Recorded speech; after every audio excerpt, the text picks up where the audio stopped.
समस्त लोगों के साथ रहें। आमीन। आमीन। परमेश्वर अपने पवित्र वचन के पढ़े सुने जाने पर अपनी आशीष दे। हमने पिछले करीब 6 से अधिक महीनों में जो है इस अध्ययन को किया है, और आज हम इसके अंतिम अध्याय में और अंतिम अध्ययन में है। हमने पिछली बार देखा था कि किस तरह से परमेश्वर का दंड जो है, परमेश्वर का भयानक प्रकोप जो है, हर उस व्यक्ति के ऊपर आने वाला है जो प्रभु यीशु मसीह का इनकार करेगा। और हमने देखा कि किस तरह से शैतान और मसीह विरोधी और झूठा भविष्यद्वक्ता उस आग की झील में डाल दिए गए। और उसके बाद फिर हमने इस बात को देखा कि परमेश्वर ने आकाश और नई पृथ्वी को बनाया। नया यरूशलेम जो है वो स्वर्ग से उतरकर भूमि पर उस नई पृथ्वी पर आता है।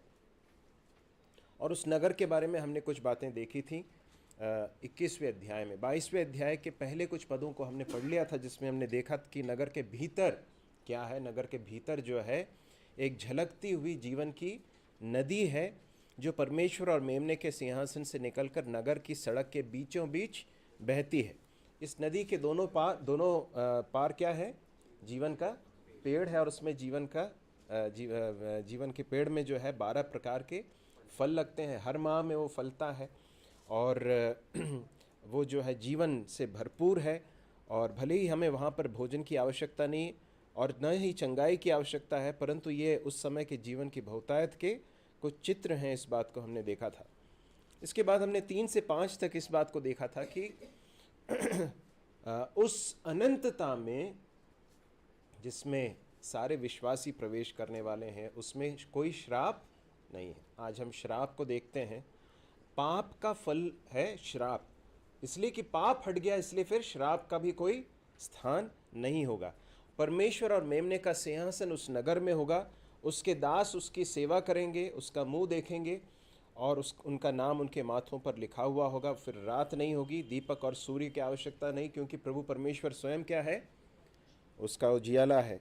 और प्रभु के दास मतलब जो प्रभु पर विश्वास करते हैं, विश्वासी जो हैं, वे क्या करेंगे? प्रभु के साथ युगानुयुग राज्य करेंगे। अनंत काल की महिमा हमें मिलने वाली है। 6 से लेकर 11 हम पढ़ते हैं। उसने मुझसे कहा, ये बातें विश्वास के योग्य और सत्य हैं। प्रभु ने जो भविष्यद्वक्ताओं की आत्माओं का परमेश्वर अपने स्वर्गदूत को इसलिए भेजा कि अपने दासों को वे बातें जिनका शीघ्र पूरा होना अवश्य है दिखाए। तो क्या लिखा है यहाँ पर? ये बातें कैसी हैं? विश्वास योग्य और सत्य हैं। हमने अनेक पुस्तकों को पढ़ा होगा जिसमें हम बहुत क्या बोलना चाहिए, यूटोपियन चीज़ों को पढ़ते हैं। मतलब बहुत काल्पनिक चीज़ें, जिसमें एक ऐसा एक स्थान है जहाँ पर कोई दुख नहीं है, कोई तकलीफ़ नहीं है, परेशानी नहीं है, और वहाँ पर न्याय है, और किसी तरह की कोई समस्या नहीं है। सभी को एक तरह से देखा जाता है, पूरा न्याय होता है। परंतु ये सारी चीज़ें जो है मनुष्य के यूटोपियन आइडियाज़ हैं। मतलब मनुष्य के मन में इच्छाएं हैं ऐसा हो, परंतु मनुष्य के द्वारा संभव नहीं है। परंतु परमेश्वर ने ऐसी एक अनंतता उनके लिए तैयार की है जो उसके पुत्र प्रभु यीशु मसीह पर विश्वास करते हैं। और इसलिए प्रभु का वचन कहता है कि ये बातें कैसी हैं? विश्वास योग्य और सत्य हैं। ये कोई मिथक नहीं है, ये कोई मनगढ़ंत कहानी नहीं है, कोई मधुर स्वप्न नहीं है ना। कई बार क्या होता है कि हम कोई सपना देख रहे होते हैं, बहुत अच्छा सपना देख रहे होते हैं, और उसके बाद फिर अचानक नींद खुलती है तो देखते अरे यार, ये तो सपना ही था, ये तो वास्तविकता नहीं है। ऐसा हुआ आपके साथ? नहीं हुआ? आप में से कई लोग शायद सपना नहीं देखते, स्वप्न नहीं देखते। मैंने देखे कई सपने, और ऐसे देखे जिसमें मेरे को जब स्वप्न टूटा तो मुझे लगा कि अरे ये अच्छा नहीं है। परंतु परमेश्वर का वचन बताता है कि ये जो बातें लिखी हुई हैं, ये कोई स्वप्न नहीं है, कोई मधुर स्वप्न नहीं है। ये वास्तव में ऐसे होने वाला है। Exactly as it is written, it is going to happen. मेरे प्रिय भाइयों और बहनों, इस संसार के जीवन में हमने अनेक तकलीफ़ों में से, परेशानियों में से, चुनौतियों में से, बीमारियों से, मृत्यु से, तकलीफ़ों से, आंसुओं से, विलाप से सब होकर गुजरते हैं। लेकिन परमेश्वर ने हमें एक ऐसे सुंदर अनंतता की प्रतिज्ञा की है जिसमें इन चीज़ों का कोई नामो निशान नहीं होगा। हमेशा के लिए परमेश्वर के साथ रहेंगे, आनंद रहेगा। तो इसलिए ये कोई मिथक नहीं है, कोई स्वप्न नहीं है, परंतु इनका शीघ्र पूरा होना अवश्य। न सिर्फ ये है कि ये सच्ची बातें ऐसा होने वाला है, परंतु ये बहुत ही जल्दी होने वाला। इसलिए हमें बहुत प्रोत्साहित हम हो सकते हैं हमारी चुनौतियों, समस्याओं, परेशानियों के बीच में, संसार के सारे संघर्ष के बीच में वी कैन बी एनकरेज्ड कि हमारा समय बहुत जल्दी पूरा हो, ये समय बहुत जल्दी पूरा होने वाला है और हम प्रभु के साथ रहेंगे। बहुत सुंदर बात है जो यहाँ पर परमेश्वर का वचन हमें स्मरण दिलाता है। ठीक है, आगे पढ़ें 7वां पद। देख मैं शीघ्र आने वाला हूँ, धन्य है वह जो इस पुस्तक की भविष्यवाणी की बातें मानता है। प्रभु यीशु मसीह प्रतिज्ञा दे रहे हैं, क्या कह रहे हैं? देख मैं शीघ्र आने वाला हूँ, I am going, behold I am coming soon. और फिर क्या लिखा है? धन्य है वह जो इस पुस्तक की भविष्यवाणी की बातों को मानता है, उस पर विश्वास करता है और उसके अनुसार चलता है। इसी बात को हमने पहले अध्याय में देखा था। धन्य है वो जो इसे पढ़ता है, सुनता है और उसके अनुसार चलता है। इसलिए परमेश्वर का वचन इसलिए दिया गया, न सिर्फ प्रकाशित वाक्य की यह पुस्तक, परंतु संपूर्ण पवित्र शास्त्र विश्वासियों को क्यों दिया गया है? ताकि हम उसे पढ़ें, उसे सुने, उसके अनुसार चलें, उसको माने। और ऐसे लोग क्या हैं? धन्य हैं। इस बात को प्रभु का वचन हमें स्मरण दिलाता। प्रभु कहते हैं कि शीघ्र मैं आने वाला हूँ। ठीक है, आगे फिर क्या लिखा है? 8वां पद। मैं वही यूहन्ना हूँ जो ये बातें सुनता और देखता था। जब मैंने सुना और देखा तो जो स्वर्गदूत मुझे ये बातें दिखाता था, मैं उसके पांवों पर दंडवत करने के लिए गिर पड़ा। ठीक है, यूहन्ना कह रहा है, इस बात को कह रहा है कि मैं वही यूहन्ना हूँ जो ये बातें सुनता और देखता था। यूहन्ना इस बात की क्या कर रहा है? गवाही दे रहा है। कह रहा है कि देखो, ये जो बातें मैंने देखी और सुनी है, ये वास्तव में रिलायबल है, ये विश्वास योग्य है। मैं ये कोई बात जो है तुम्हें कोई अपने ओर से कह नहीं रहा हूं, परंतु ये मैंने देखा है और ये सुना है। प्रभु यीशु मसीह का शिष्य था वो, और यही यूहन्ना जो है अपनी पत्री में कहता है कि हमने उसे देखा। किसे देखा? प्रभु यीशु मसीह को हमने देखा। जिसके बारे में हमने सुना था उसे हमने देखा, हमने उसे छुआ, हमने बल्कि ध्यान से उसे देखा और उसकी गवाही देते हैं। तो ये वो कह रहा है कि मैं वही यूहन्ना हूँ, हाँ, जो ये बातें मैंने देखी हैं और सुनी हैं। और जब ये सब बातें वो देख रहा है और सुन रहा है, तो जब वो स्वर्गदूत उसे ये सब बातें बता रहा था, तो क्या हो गया? स्वर्गदूत के सामने वो क्या हो गया? क्या हो गया? उसके पांवों पर दंडवत करने के लिए गिर पड़ा। अब देखिए, यूहन्ना पूरी रीति से कह सकते हैं कि भाव विभोर है। मतलब ओवरवेल्म्ड बोलते हैं ना, जिसको कहते हैं अंग्रेजी में ओवरवेल्म्ड, मतलब उसे वो पूरी रीति से समझ में नहीं आ रहा कि क्या कुछ हो रहा है। ये सारी चीज़ें उसको पूरी रीति से भाव विभोर कर रही हैं। और वो जो है अचानक एक स्पॉन्टेनियसली वो क्या करता है? गिर पड़ता है। किसके सामने? उस स्वर्गदूत के सामने गिर पड़ता है। परंतु स्वर्गदूत तुरंत क्या कहता है? देख, ऐसा मत कर, क्योंकि मैं तेरा और तेरे भाई भविष्यद्वक्ताओं और इस पुस्तक की बातों के मानने वालों का क्या हूं? संगी दास हूं। स्वर्गदूत क्या हैं? परमेश्वर के दास हैं, है ना? तो स्वर्गदूत आराधना के योग्य नहीं है। हमने इसी तरह की बात को हमने 19वें अध्याय में भी देखा था। 19वें अध्याय के 10वें पद में भी यूहन्ना इसी तरह से कर बैठता है, लेकिन उसको वहां पर भी स्वर्गदूत रोकता है। देखिए मेरे प्रिय भाइयों और बहनों, आराधना के योग्य सिर्फ और सिर्फ प्रभु यीशु मसीह। इस प्रकाशित वाक्य की पुस्तक में आप अनेक स्वर्गदूतों को देख सकते हैं और बहुत शक्तिशाली स्वर्गदूत भी हैं। अब कल जब रिवाइज कर रहे थे तो देखा होगा आपने कि एक स्वर्गदूत कहाँ खड़ा है? सूर्य में खड़ा हुआ है करके लिखा, सूर्य में खड़ा है करके लिखा, सूर्य पर खड़ा है लिखा, पर लिखा है क्या? एक क्वेश्चन था। इंग्लिश में लिखा है इन द सन, क्या लिखा है हिंदी में? पढ़े हैं? क्या लिखा है? सूर्य पर खड़ा है। ठीक है, अंग्रेजी में इन द सन लिखा है। सूर्य की ओर हम दृष्टि भी नहीं लगा सकते हैं, परंतु ये स्वर्गदूत क्या कर रहा है? सूर्य पर खड़ा हुआ है। और एक स्वर्गदूत है जिसके विषय में हमने देखा था कि उसने अकेले ही क्या किया? शैतान को बांध दिया और अथाह कुंड के अंदर डाल के उस पर मुहर लगा दी।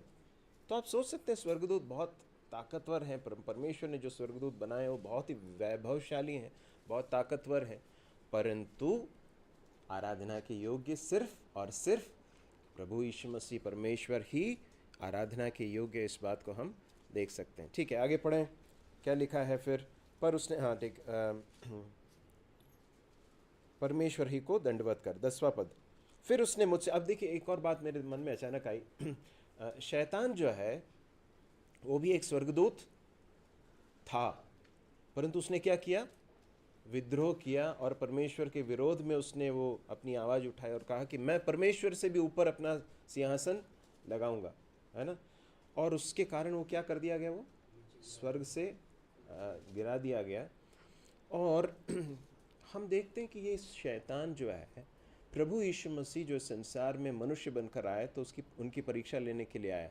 और प्रभु यीशु मसीह से जो परमेश्वर का पुत्र, प्रभु यीशु मसीह जो स्वयं परमेश्वर है, उससे वो क्या कहता है? उनसे क्या कहता वो?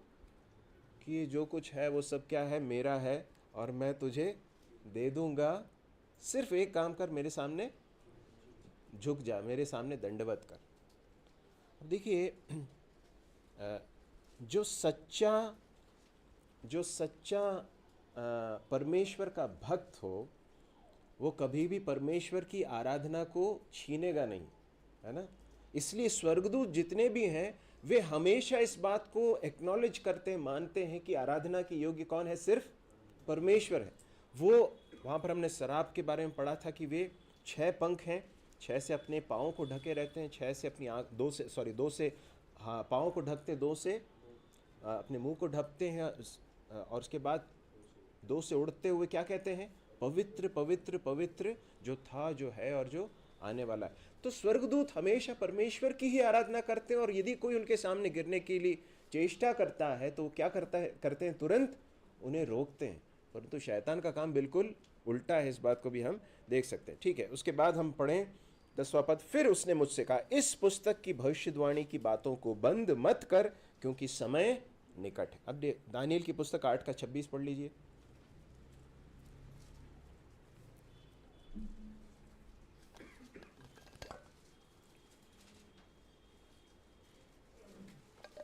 सांझ और सवेरे के विषय में जो कुछ तूने देखा और सुना है वह सच है, परंतु जो कुछ तूने दर्शन में देखा है उसे बंद रख, क्योंकि वह बहुत दिनों के बाद फलेगा। बहुत दिनों के बाद फलेगा। दानियेल के समय पर दानियेल को परमेश्वर ने अंत के दिनों में होने वाली बहुत सारी बातों को क्या किया? रिवील किया, प्रकट किया। लेकिन परमेश्वर ने उससे क्या कहा कि इन बातों को अभी क्या करके रख? बंद करके रख, क्योंकि ये इनका पूरा होने में बहुत समय बाकी है। लेकिन यूहन्ना को क्या कहा जा रहा है? इसको बंद मत कर, क्योंकि समय निकट है, क्योंकि समय निकट है। देखिए, हम टाइमलाइन में, हम परमेश्वर के प्रोग्राम के, परमेश्वर के कार्यक्रम के टाइमलाइन में कितने आगे आ चुके हैं, कितने निकट है प्रभु का आगमन। इस बात को हम इस बात से समझ सकते हैं कि परमेश्वर का वचन जो है यूहन्ना के पास आता है, कहता है कि इसे बंद मत कर, समय क्या है? बहुत निकट है ना। ठीक है, आगे 11वां पद पढ़ें। जो अन्याय करता है वह अन्याय ही करता रहे, जो मलिन है वह मलिन बना रहे, जो धर्मी है वह धर्मी बना रहे, जो पवित्र है वह पवित्र बना रहे। कई बार ऐसा लग सकता है हमें इस पे पढ़कर कि क्या परमेश्वर इस बात को कह रहे हैं कि जो अपनी अवस्था में बना रहे, कोई प्रॉब्लम नहीं है, कोई समस्या नहीं है? ऐसा है क्या? नहीं। परमेश्वर का वचन कहता है कि पवित्र बनो, है ना। परमेश्वर का वचन मनुष्यों को आज्ञा देता है कि मन फिराओ। परमेश्वर का वचन कहता है कि पाप का दंड आने वाला है, पाप का भयानक न्याय होने वाला है। परंतु अनेक बातों को बताने के बाद, अनेक चेतावनियों को देने के बाद, और इस भविष्यवाणियों को, परमेश्वर के वचन की विशेषकर प्रकाशित वाक्य की इन भविष्यवाणियों को सुनने, पढ़ने और कई बार समझाए जाने के बाद भी अनेक लोग हैं इस संसार में जो क्या करते रहते हैं? अन्याय ही करते रहते हैं। सच्चाई को जानने के बाद भी सच्चाई के बारे में सुनने के बाद भी अन्याय करते हैं, मलिनता में या अशुद्धता में अपने आप को देते हैं, परमेश्वर का क्या वचन कहता है, उसके लिए फिर कोई उम्मीद नहीं है। ठीक है, तू वहाँ उसी रास्ते पर जाना चाहता है तो क्या कर, फिर तू उसी रास्ते पर चल। लेकिन जहाँ तक धर्मी की बात है, जो परमेश्वर का भय मानते हैं, वो कैसा रहे, वो धर्मी बना रहे। जो पवित्र है वो पवित्र बना रहे।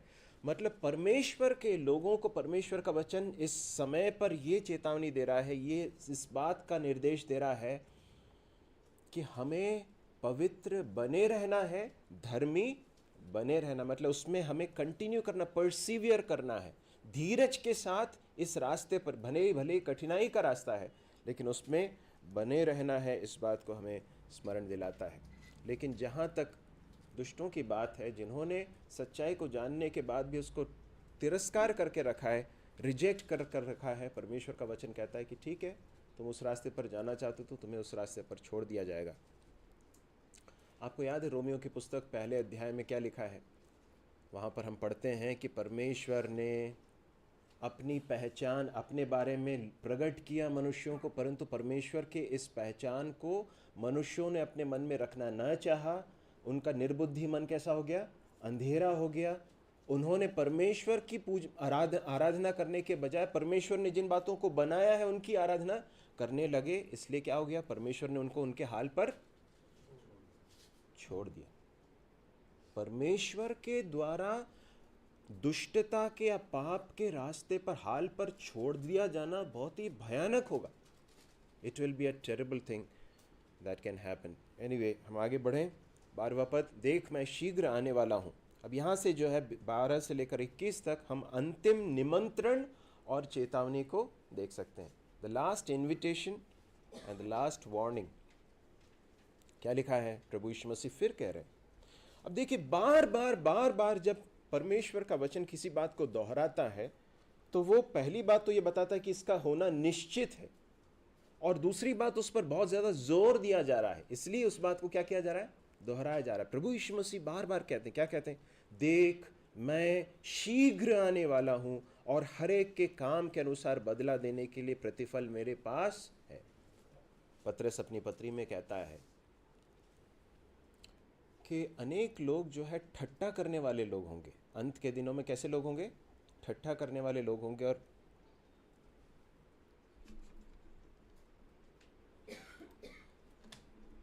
ठट्टा करने वाले लोग होंगे और वो क्या करेंगे? वो कहेंगे कि अरे तुम्हारे प्रभु के आगमन का तो बहुत समय से हम सुनते आ रहे हैं, अभी तक हुआ नहीं।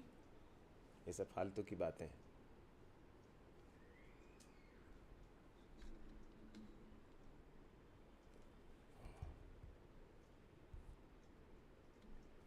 तो बेटा वो जरा वो देना।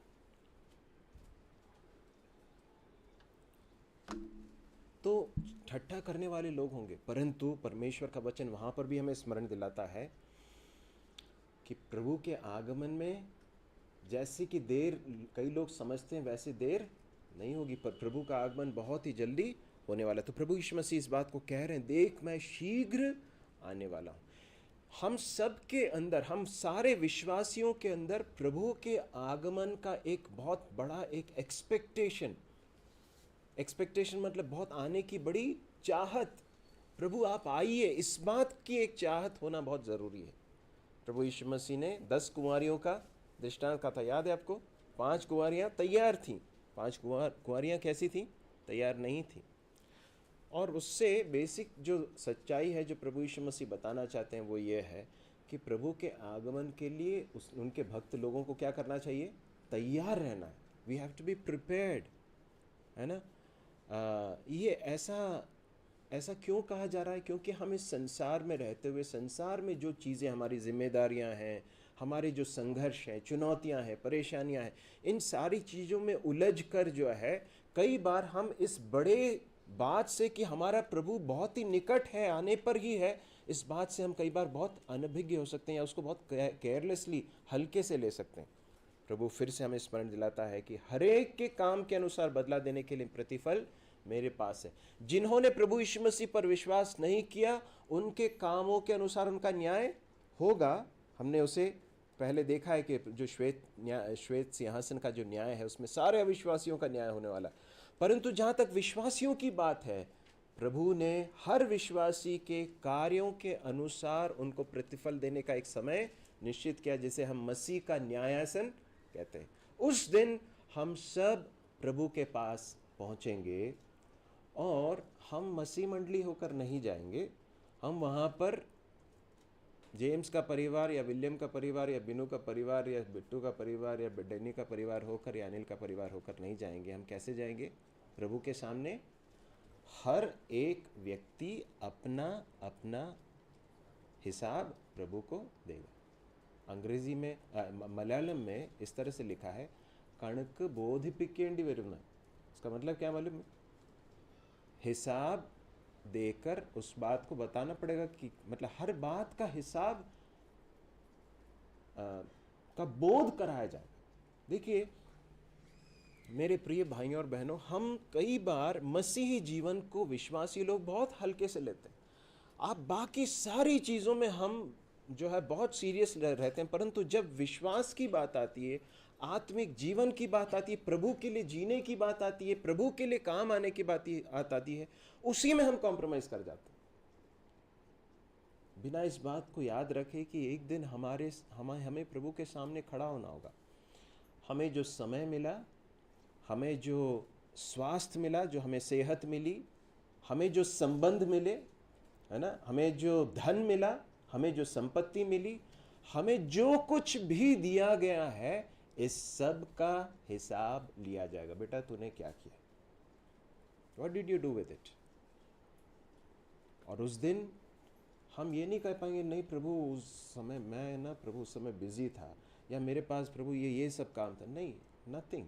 या फिर उसने ऐसा किया था ना इसलिए मैंने ऐसा नहीं किया। मेरे प्रभु पूछे कि तुम्हें प्रभु मैंने एक पत्नी दी, उसके साथ तुमने किस तरह का व्यवहार किया? पति दिया, तुमने किस तरह से व्यवहार किया? बच्चे दिए, उनके प्रति तुमने अपनी जिम्मेदारी को किस तरह से पूरा किया? एक परिवार के मुखिया के रूप में तुमने अपने परिवार को किस तरह से परमेश्वर के कार्यों में अगुवाई की? हाँ, तुम्हें जो समय दिया उसका तुमने किस तरह से विनियोग किया? क्या हम उस समय प्रभु के सामने उस बातों को के प्रति हम एक शुद्ध विवेक के साथ खड़े हो पाएंगे? प्रभु हमारी सहायता करे। हर एक के काम के अनुसार बदला देने के लिए प्रतिफल मेरे पास है। मैं अल्फा और ओमेगा, पहला और अंतिम, आदि और अंत हूँ। और उसके बाद लिखा है आगे जाकर, कहता है 16वें पद में क्या कहता है? मैं दाऊद का मूल और वंश और भोर का चमकता हुआ तारा हूं। जो व्यक्ति कह रहा है कि मैं शीघ्र आने वाला हूं, जो व्यक्ति कहता है कि आओ और इस जीवन जल को जो है ले लो, जो इन बातों को कह रहा है वो कौन है? वो कोई साधारण मनुष्य नहीं है, परंतु वो कौन है? वो अल्फा और ओमेगा, पहला, अंतिम और आदि और अंत है। अर्थात सारे सृष्टि का रचने वाला महान परमेश्वर है जो न्योता दे रहा है। He is the one who is giving the invitation today, है ना। फिर क्या कहता है 14वें पद में? धन्य वे हैं जो अपने वस्त्र धो लेते हैं, क्योंकि उन्हें जीवन के वृक्ष के पास आने का अधिकार मिलेगा और वे फाटकों से होकर नगर में प्रवेश करेंगे। आज है अवसर अपने वस्त्रों को शुद्ध करने के लिए। आज है शुद्ध होने का अवसर। प्रभु यीशु मसीह का लहू हमें सारे पापों से क्या करता है? शुद्ध करता है, सारे पापों से। आज है अवसर परमेश्वर के पास आकर अपने पापों को मानकर प्रभु यीशु मसीह के लहू के द्वारा पापों की क्षमा और पापों से शुद्धि पाने का अवसर। अशुद्ध लोग कभी भी वहां पर प्रवेश नहीं कर पाएंगे। उस अनंतता में सिर्फ ऐसे लोगों को ही प्रवेश है जिनके वस्त्र क्या हो गए हैं? शुद्ध किए गए। कैसे किए गए? वो शुद्ध कैसे होते हैं, है ना। यशायाह के पुस्तक में परमेश्वर कहता, आओ हम वाद विवाद करें, चाहे तुम्हारे पाप कैसे हो जाएं, कैसे हो? लाल रंग के क्यों ना हो, परंतु कैसे हो जाएंगे? हिम से श्वेत हो जाएंगे। प्रभु यीशु मसीह के लहू में बड़ी सामर्थ है। प्रभु यीशु मसीह के बलिदान में बड़ी सामर्थ्य है। उसके द्वारा हमारे पाप क्षमा हो सकते हैं, शुद्ध हो सकते हैं। और वो हमें न्योता देता है कि हम प्रभु के पास आए। फिर क्या लिखा है, वे जीवन के वृक्ष के पास आने का उन्हें अधिकार मिलेगा। जो अदन की वाटिका में जिस अधिकार को छीन लिया गया था, क्या था वो अधिकार? क्या हुआ था? आदम और हवा ने पाप किया, जीवन के वृक्ष को खाने से परमेश्वर ने मना कर दिया। उसके पीछे भी परमेश्वर की भलाई थी। परंतु अब जब सारी चीजें रिस्टोर हो गई हैं, नया आकाश, नई पृथ्वी, नया यरूशलेम, परमेश्वर ने सब कुछ नया कर दिया, अब क्या होगा? जीवन के वृक्ष से हम भरपूर खा सकते हैं, है ना? इसलिए नहीं क्योंकि भूख लगेगी, परंतु परमेश्वर का एक प्रावधान है हमारे इटर्नल सेटिस्फैक्शन के लिए, हमारे अनंत काल की संतुष्टि, आनंद और शांति और जीवन के लिए प्रभु ने वो प्रावधान किया है। ठीक है, आगे हम देखें 15वां पद क्या लिखा है, पर कुत्ते और टोन्हे और व्यभिचारी और हत्यारे और मूर्ति पूजक और हर एक झूठ का चाहने वाला और गढ़ने वाला बाहर रहेगा। मतलब वो इस स्थान पर प्रवेश नहीं कर पाएगा। बाहर मतलब कहाँ है वो? आग की झील में। मुझ यीशु ने अपने स्वर्गदूत को इसलिए भेजा। अब ये कौन कह रहा है? ये कौन कह रहा है? ये प्रभु यीशु मसीह स्वयं कह रहे हैं। मुझ यीशु ने अपने स्वर्गदूत को इसलिए भेजा कि तुम्हारे आगे कलीसियाओं के विषय में इन बातों की गवाही दे। प्रभु यीशु मसीह कह रहे हैं कि मैंने अपने स्वर्गदूत को इसलिए भेजा है कि तुम्हारे लिए इन बातों की गवाही। देखिए परमेश्वर कितना अच्छा है, कितना भला है कि उसने अपनी भलाई में होकर हमें आने वाली बातों के बारे में पहले से ही बता दिया है। और उसके द्वारा दो बातें होती हैं। पहली बात तो ये होती है कि हमें बड़ी सांत्वना मिलती है। क्या सांत्वना मिलती है? प्रभु भले इस संसार में बहुत क्लेश है, लेकिन इसके बाद आने वाली अनंतता में इन सारी चीज़ों का कोई स्थान नहीं होगा, बड़ा आनंद होगा, बड़ी शांति होगी। दूसरी बात, हमें चेतावनी मिलती है कि हम अपने जीवन को यहाँ पर कैसे जिएं? पवित्रता के साथ जिएं। तो प्रभु ने पहले से ही गवाही दी, भविष्यवाणी की, मैं दाऊद का मूल और वंश और भोर का चमकता हुआ तारा हूँ। 17वां पद, आत्मा और दुल्हन दोनों कहती हैं आ, और सुनने वाला भी कहे आ। जो प्यासा हो वह आए, और जो कोई चाहे वह जीवन का जल सेंत में ले। क्या हो रहा है यहाँ पर? 17वें पद के पहले भाग में आत्मा और दुल्हन दोनों क्या कह रही हैं? किससे कह रही हैं? मसीह से। हाँ, पवित्र आत्मा भी कह रहा है, और दुल्हन अर्थात कौन? कलीसिया भी क्या कह रही है? प्रभु से कह रही है, प्रभु आप आइए, है ना? तो पवित्र आत्मा और कलीसिया दोनों जो है वो प्रभु यीशु मसीह के आगमन की प्रतीक्षा करते हुए दिखाई देते हैं। 2 तीमुथियुस 4:8 जल्दी पढ़े।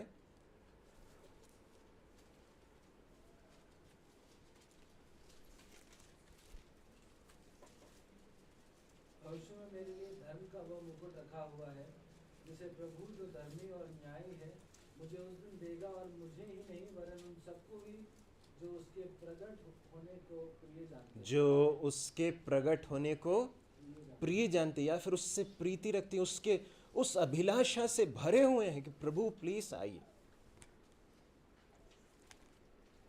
देखिए कई बार इस संसार की जो परेशानियां है ना, ध्यान से सुनिए इस बात को, संसार की जो परेशानियां हैं ना, जो तकलीफ़ें हैं, जो चुनौतियां हैं, जो संघर्ष हैं, बीमारियां हैं, है ना, आर्थिक तंगी, जो कुछ भी होता है संसार में रहते हुए, पाप के साथ हमारा संघर्ष, ये सब हमें एक तरह से इस सांसारिक जीवन से हमारा मोह भंग करने के लिए आवश्यक है। एक तरह का डिसल्यूशनमेंट लाने के लिए बहुत ज़रूरी है। आप समझ रहे हैं मोह भंग का मतलब क्या? मालूम? अन्यथा हम बहुत जल्दी इन सारी चीज़ों से बहुत मोहित हो जाते हैं, है ना? लेकिन क्या लिखा है? हमें किसके लिए रखा है इस संसार में? इस संसार से मोहित होकर, आकर्षित होकर इस संसार में मजे लेने के लिए नहीं बुलाया है। नो, परमेश्वर ने हमें रखा है कि इस संसार में हम उसके गवाह हैं, प्रभु यीशु मसीह के गवाह ठहरें। ध्यान से सुनिए, और हमारे प्रभु के आगमन की क्या करें? प्रतीक्षा करें। प्रभु आइए। क्या आपके अंदर इस तरह की आकांक्षा है? प्रभु आप जल्दी आइए, मैं बहुत ही जल्दी आपसे मिलना चाहता हूँ, मैं बहुत जल्दी आपसे मिलना चाहती हूँ प्रभु, मैं आपके पास आना चाहती हूँ। प्रभु आप जानते हैं इसका दूसरा पक्ष क्या मालूम है? जो व्यक्ति कह रहा है कि मैं आने वाला हूँ, शीघ्र आने वाला हूँ, वो क्यों आना चाहता है मालूम है? शीघ्र क्यों आना चाहता है? हाँ, क्योंकि जो है दुल्हन को वो लेने के लिए आने वाला है, कलीसिया को लेने के लिए आ रहा है। उसके लिए हम बहुत कीमती हैं, बहुत बहुमूल्य हैं। We are very precious unto him. इसलिए प्रभु कहता है पिता से, यूहन्ना 17वें अध्याय में, पिता, हे पिता, मैं चाहता हूँ कि जिन्हें तूने मुझे दिया है वे मेरे साथ रहें और मेरी महिमा को देखें। प्रभु की बड़ी इच्छा है। आप जानते हैं, मैं कई बार प्रभु से कहता हूँ, प्रभु आपके हृदय के अंदर मेरे प्रति जो प्रेम है उसका एक छोटा सा भी अंश मेरे अंदर आपके प्रति नहीं है। ये सही है कि नहीं? कितना अधिक प्रभु हमसे प्रेम करते हैं, और प्रभु के अंदर कितनी इस बात की अभिलाषा है कि वो आए और मुझे अपने साथ लेकर जाए। अपने साथ ले जाने की बड़ी आकांक्षा प्रभु को है। क्या हमारे अंदर भी है? क्या हम भी प्रभु के प्रति इतने ही अभिलाषा से भरे हुए? प्रभु आप आइए, प्रभु मैं आपके पास आना चाहता हूँ, आना चाहती हूँ। परंतु शैतान का एक बड़ी चाल है। आप जानते हैं वो क्या करना चाहता है? आपको इस संसार की चकाचौंध में जो है आपको फंसा कर रखना चाहता है, हमें फंसा कर रखना चाहता है। वो कहता है कि अरे क्या है, स्वर्ग की बातें सब क्या है, बहुत दूर की बातें, किसको मालूम क्या है, ये सब होने भी वाला है कि नहीं। अभी जो है वर्तमान में जो है उसमें आनंद लो, मजे करो, यही है जो जीवन है। मेरे प्रिय भाइयों और बहनों, शैतान ने हमारे प्रभु यीशु मसीह तक को नहीं छोड़ा। उसने प्रभु यीशु मसीह को सारा वैभव दिखाया और क्या कहा? ये सब मेरा है। वो सच बोल रहा था कि झूठ बोल रहा था? वो झूठ बोलता है। वो किसका है वास्तव में? संसार और जो कुछ उसमें है, पृथ्वी और जो कुछ उसमें किसका है? यहोवा का है, परमेश्वर का है। वो कहता है कि ये मेरा है। आप जानते हैं हमारा प्रभु यीशु मसीह हमें लेने के लिए आने वाला है और इस पृथ्वी और सारी सृष्टि को वापस अपने हाथों में लेने के लिए आने वाला है। Is coming to reclaim the whole creation. इसलिए प्रकाशित वाक्य की पुस्तक में वो जो पुस्तक है, स्क्रोल है, जिसे लेने के लिए कोई योग्य नहीं देखा गया, वो पुस्तक क्यों इतना अद्भुत पुस्तक, क्यों कोई उसे उठाने के योग्य नहीं है, उसे खोलने के योग्य नहीं है? क्योंकि वो क्या है मालूम है? एक टाइटल डीड है। It is like a title deed. वो जो है समस्त पृथ्वी, सारी सृष्टि का एक तरह से जो है टाइटल डीड है, रजिस्ट्रेशन है। मान लो उसे उठाने के लिए किसी के पास योग्यता नहीं, वो सिर्फ प्रभु यीशु मसीह के पास है। वो बहुत जल्दी आने वाला है उसे अपने पास लेने के लिए। प्रभु का वचन यहाँ स्मरण दिलाता, आत्मा और दिल दोनों कहती है आ, और सुनने वाला भी कहे आ। फिर जो प्यासा हो वह आए, और जो कोई चाहे वह जीवन का जल सेंत में ले। कौन कह रहा है इस बात को? दो लोग कह रहे हैं। कौन कह रहे हैं? पवित्र आत्मा और दुल्हन दोनों कहती हैं। दोनों कह रहे हैं। क्या कह रहे हैं? सबसे पहले तो किससे कह रहे हैं? प्रभु यीशु मसीह से कह रहे हैं। क्या कह रहे हैं? प्रभु यीशु मसीह से कहते हैं कि हे प्रभु आप आइए। और उसके बाद फिर किससे कह रहे हैं? प्रभु से नहीं कह रहे। किससे कह रहे हैं? अविश्वासियों से कह रहे हैं, या उन लोगों से कह रहे हैं, मनुष्यों से कह रहे हैं जिन्होंने अभी तक प्रभु यीशु मसीह को नहीं जाना। क्या कह रहे हैं? जो प्यासा हो वह आए, और जो कोई चाहे वह जीवन का जल सेंत में ले। जीवन का जल सेंत में आज उपलब्ध है। Today it is available. आज उपलब्ध है, लेकिन एक दिन आएगा जब उपलब्ध नहीं होगा, बहुत देर हो चुकी होगी। आप समय निकालकर यूहन्ना रचित सुसमाचार 7वें अध्याय में जो भाग है वो लिखा गया है, उससे पढ़िएगा। लूका 13 का 25 जरा जल्दी से कोई पढ़ लें। लूका 13 का 25 जल्दी पढ़ें।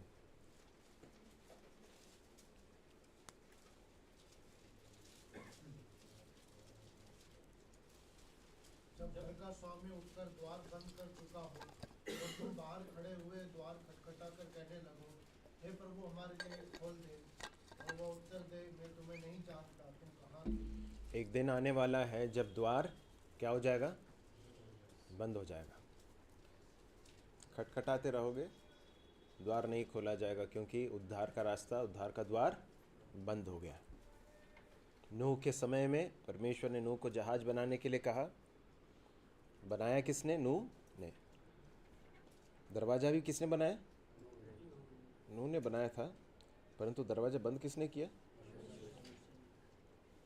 उसके बाद फिर कोई खोल नहीं सकता। जैसे परमेश्वर ने बंद कर दिया उसे कोई खोल नहीं सकता। आज दरवाज़ा खुला हुआ है, अनुग्रह का द्वार खुला हुआ है, इसलिए जो प्यासा है वो आए और जीवन का जल सेंत में ले। उद्धार सेंत में अवेलेबल है। इसके लिए कोई अच्छे कर्म करने की ज़रूरत नहीं, इसके लिए कुछ भी करने की ज़रूरत नहीं, सिर्फ विश्वास करने की ज़रूरत है। प्रभु आपके बलिदान पर मैं विश्वास करता हूँ, करती हूँ, तो क्या होगा?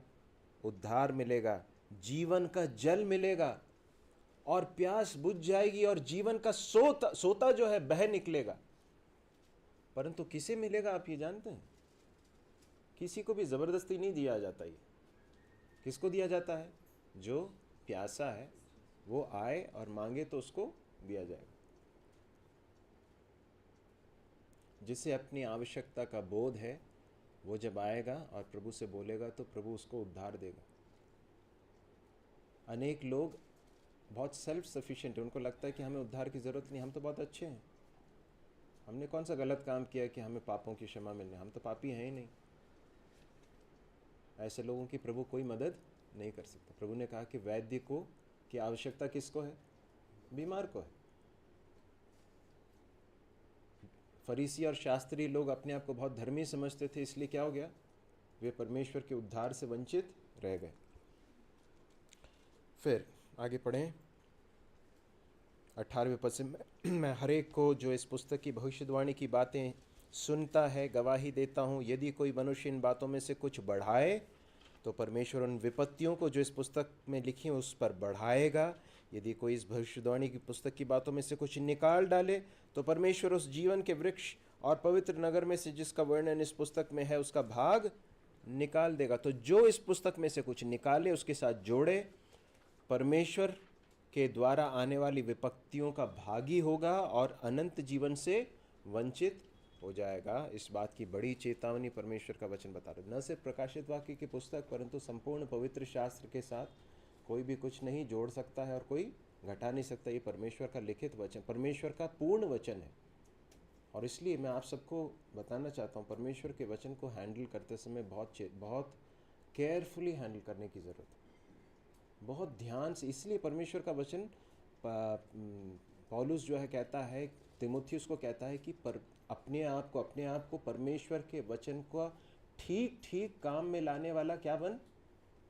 एक उत्तम कारीगर के समान परमेश्वर के वचन को ठीक तरीके से लाने वाला, काम में लाने वाले व्यक्ति के समान अपने आप को तैयार कर।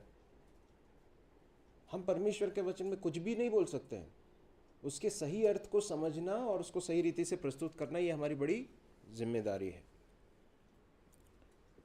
19वां पद, यदि कोई इस ठीक है 20वां पद, जो इन बातों की गवाही देता है वह कहता है हाँ मैं शीघ्र आने वाला हूँ, आमीन। हे प्रभु यीशु का अनुग्रह पवित्र लोगों के साथ रहे, आमीन।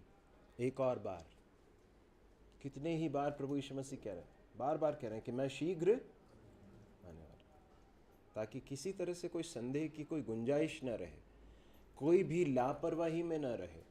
ये कोई संयोग नहीं है कि आज हम परमेश्वर के वचन से इस भाग को पढ़ रहे हैं, परमेश्वर के योजना के तहत ये हुआ है। परमेश्वर का वचन हमें फिर से स्मरण दिला रहा है, प्रभु यीशु मसीह शीघ्र आने वाले। हमारा प्रत्युत्तर क्या होना चाहिए? हे प्रभु यीशु हाँ। इस पुस्तक का एवं बाइबल का समापन एक शब्द के साथ होता है। किसके साथ होता है? प्रभु यीशु मसीह का अनुग्रह किसके साथ रहे? पवित्र लोगों के साथ रहे। जो अशुद्ध हैं, जो दुष्ट हैं, दुष्टता में अपने जीवन को व्यतीत करते हैं, प्रभु यीशु मसीह का इनकार करते हैं, उनके साथ परमेश्वर का अनुग्रह नहीं है परंतु परमेश्वर का दंड है। वह अनंत काल के लिए आग की झील में अनंत काल की यातना में पड़े होंगे। परंतु जो प्रभु यीशु मसीह पर विश्वास करते हैं, जो विश्वासी हैं, उनके साथ परमेश्वर का अनुग्रह। अनुग्रह का मतलब परमेश्वर का अनमेरिटेड फेवर, ऐसा परमेश्वर की ऐसी प्रीति जिसके हम योग्य नहीं हैं। अनुग्रह, प्रभु यीशु मसीह का अनुग्रह पवित्र लोगों के साथ रहे। यदि हम उत्पत्ति की पुस्तक को देखें तो वहाँ पर हम देखते हैं कि किस तरह से वहाँ पर परमेश्वर का दंड आता है। परमेश्वर का पनिशमेंट वहाँ पर हम आते हुए देखते हैं। मनुष्य जो है परमेश्वर के विरुद्ध में पाप करता है और परमेश्वर से दूर चला जाता है, लेकिन प्रकाशित वाक्य के पुस्तक में आते हुए हम देखते हैं कि अंततः परमेश्वर सारी चीज़ों को रिस्टोर कर देते हैं। और एक समय पर जहाँ पर दंड और पनिशमेंट को हम देख सकते हैं, यहाँ पर परमेश्वर का अनुग्रह पवित्र लोगों के साथ, लेकिन जिन्होंने प्रभु का तिरस्कार किया उनके लिए परमेश्वर का भयानक प्रकोप। परमेश्वर की बड़ी दया से हम इस पुस्तक का अध्ययन समाप्त कर सके। प्रभु ने चाहा तो हम एक समरी, एक सिंगल सेशन में 1 से लेकर 22 तक के सारे अध्यायों का एक समरी जो है वो हम, प्रभु ने चाहा तो जब भी समय मिलेगा तो हम करेंगे, ताकि हमें एक ओवरऑल पिक्चर हमारे मन में रहे। वो बहुत रोचक होगा, क्योंकि उसमें सारे अध्यायों का जो है निचोड़ जो है वो बहुत संक्षिप्त शब्दों में एक चार्ट बनाकर किया गया है। प्रभु हमारी सहायता करे। इस अध्ययन का उद्देश्य हमारी जानकारी बढ़ाना नहीं था। जानकारी तो बढ़ना ही है, जानकारी तो मिलना है, क्योंकि जानकारी मिलेगी तभी हम उसके अनुसार अपने जीवन को सही कर पाएंगे, परंतु सिर्फ जानकारी बढ़ाना नहीं है। प्रकाशित वाक्य के अध्ययन में हमने ऐसी बहुत सारी चीज़ें देखी जिसका अर्थ हमें शायद समझ में नहीं आया, इसलिए हमने कुछ चीज़ों को छोड़ भी दिया। अनेक लोग बहुत जो है चीज़ों के बारे में कयास लगाते हैं, अनुमान लगाते हैं, ये ऐसा होगा वैसा होगा। अंततः इस पुस्तक के दिए जाने का उद्देश्य हमें एंटरटेन करना या हमें रोमांचित करना नहीं है कि अरे ऐसा होने वाला वैसा होने वाला। अंततः उद्देश्य क्या है मालूम? ताकि प्रभु के लोग तैयार हो जाए, प्रिपेयर हो जाए। प्रभु हमारी सहायता करे कि इसके अनुसार हमारा जीवन बदल जाए और हम प्रभु के लिए उपयोगी हो सकें। प्रभु के आगमन के लिए हम सब तैयार हों। प्रभु के बड़े नाम की महिमा आज से लेकर हमेशा तक होती रहे।